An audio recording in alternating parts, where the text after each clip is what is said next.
नअबुदुहु व नुसल्ली अला रसूलिहिल करीम अम्मा बाद फ़अऊज़ु बिल्लाहि मिनश शैतानिर रजीम बिस्मिल्लाहिर रहमानिर रहीम अस्सलातु वस्सलामु अलैका या सय्यदी या रसूलल्लाह व अला आलिका व अस्हाबिका या सय्यदी या हबीबल्लाह। अस्सलामु अलैकुम व रहमतुल्लाहि व बरकातुहू।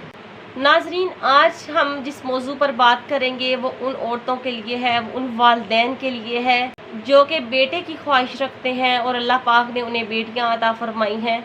बेटियां तो बेशक अल्लाह पाक की तरफ से रहमत होती हैं, लेकिन बेटियों के साथ साथ हर वालिदैन को बेटे की भी ख्वाहिश होती है कि अल्लाह पाक उन्हें नेक और सालिहा बेटा अता फरमाए।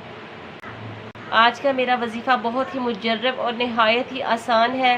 इंशाअल्लाह ताला अल्लाह पाक इसकी बरकत से उनको बेटा अता फरमाएगा। तो नाज़रीन, इसके लिए आपने क्या करना है, जिस औरत को बेटे की ख्वाहिश हो वो 7 रोज़े रखे और जब इफ्तार का टाइम हो तो अपने पास पानी रख कर बैठे, अव्वल आखिर दुरूद पाक पढ़े और अल्लाह पाक का ये पाक इसमें ग्रामी 21 मरतबा पढ़कर पानी पर दम करे। और वो इसमें ग्रामी क्या है?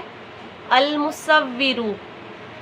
अल-मुसव्विरु आपने 21 मरतबा पढ़कर पानी पर दम करके इफ्तार के टाइम पर आपने वो पानी पीना है। 7 दिन आपने ये अमल करना है और 7 दिन ही रोज़े रखने हैं। इंशाअल्लाह ताला अल्लाह पाक इसकी बरकत से आपको नेक और सालिहा बेटा अता फरमाएगा।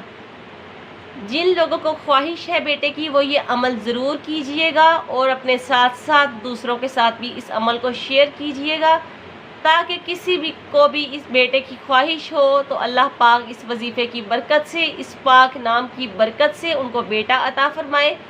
इंशाअल्लाह ताला वो लोग आपको दुआएं देंगे। जो भी ये अमल करेगा अल्लाह पाक उसे बेटा अता फरमाएगा और इंशाअल्लाह ताला आप मुझे दुआएं देंगे।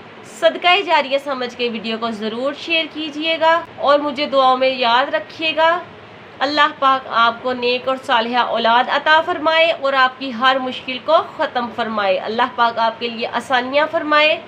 ओके नाज़रीन, अल्लाह हाफिज़।